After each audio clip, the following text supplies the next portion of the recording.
spawning grounds of U-boat warfare. From these wrecked submarine pens came the underwater prowlers that sank millions of tons of Allied shipping. Pre-fabricated submarines at this Bremen shipyard might have put Germany on a mass production basis if the war had continued for a short time longer.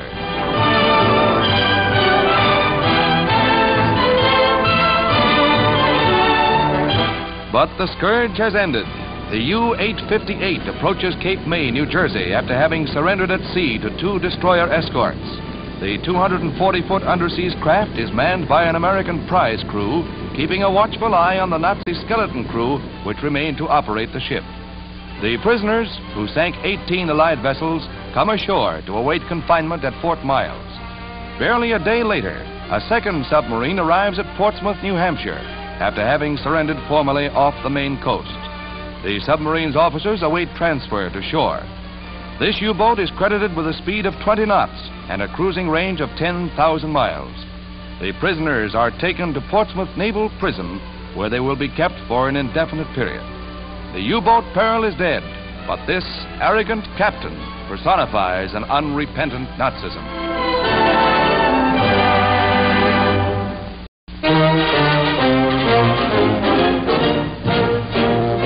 Berlin's Army School is the end of the road for the Nazi reign of terror.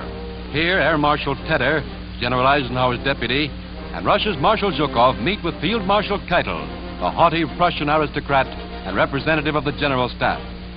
This time, it's the German army that surrenders. No civilians are involved as in World War I. This time, the Wehrmacht takes its full share of blame for years of ruin and brutality.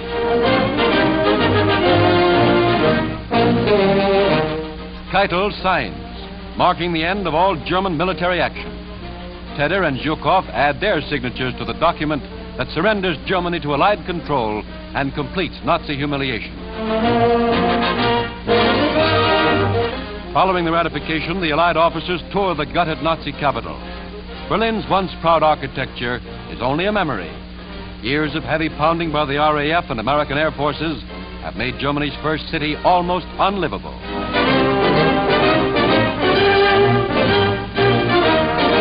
Thousands of tons of bombs have pockmarked the famous Brandenburg Gate and laid waste the Hotel Adlon, former meeting place of world travelers.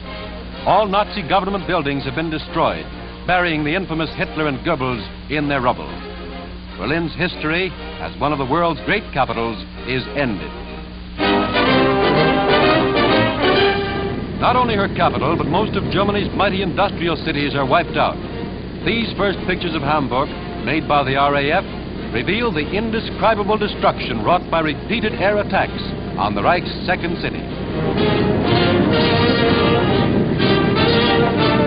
Once the largest seaport on the continent of Europe, Hamburg's docks along the River Elbe served the shipping of the world. Now, Hamburg is a ghost city. Only the outer walls of its thousands of buildings standing in mute testimony to the overwhelming power of Allied bombing. Bombing that tore the heart out of the Reich and buried tyranny in its ashes.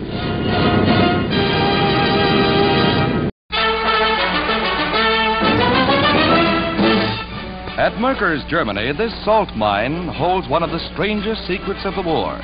A secret that was to deal Germany a crushing financial blow during the last days of the conflict.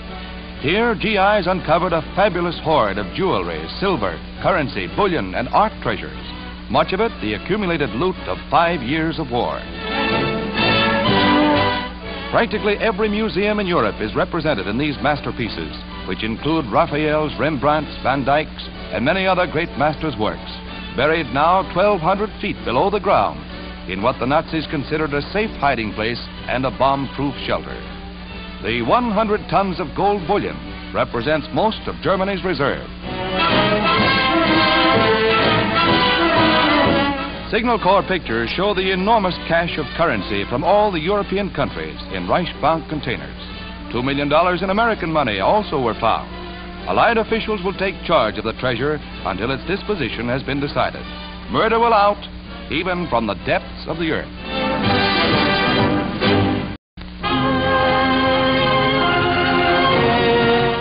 High in the Alps, just a few miles from the Brenner Pass, a picturesque villa is the meeting place of Allied authorities and German political and war prisoners.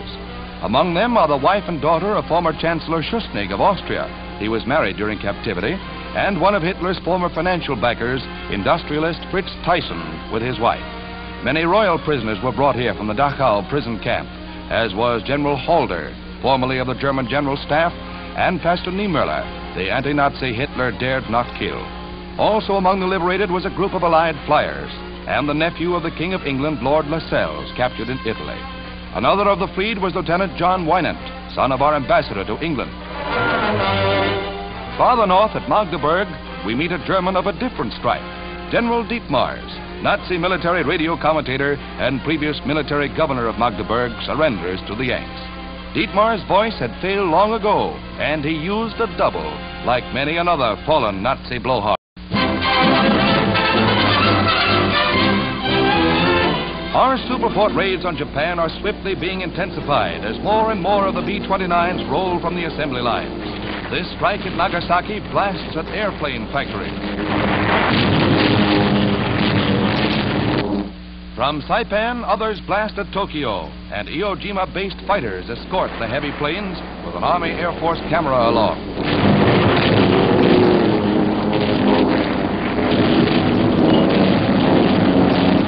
Flak is heavy, but Jap pilots were caught by surprise to find a fighter escort, and scores of enemy planes were picked off by the Mustangs from Iwo Jima.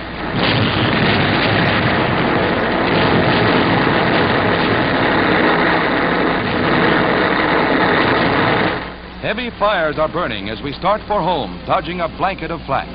Those of the forts badly hit head for the strip at Iwo Jima instead of their home on Saipan. Thus, by using this new base, 50 landed safely that otherwise might have been lost. Pierced by numerous shell holes, their sturdy construction and skillful piloting brought them back safely. Japan will meet the fate of ruined Germany as we throw more and more power against her.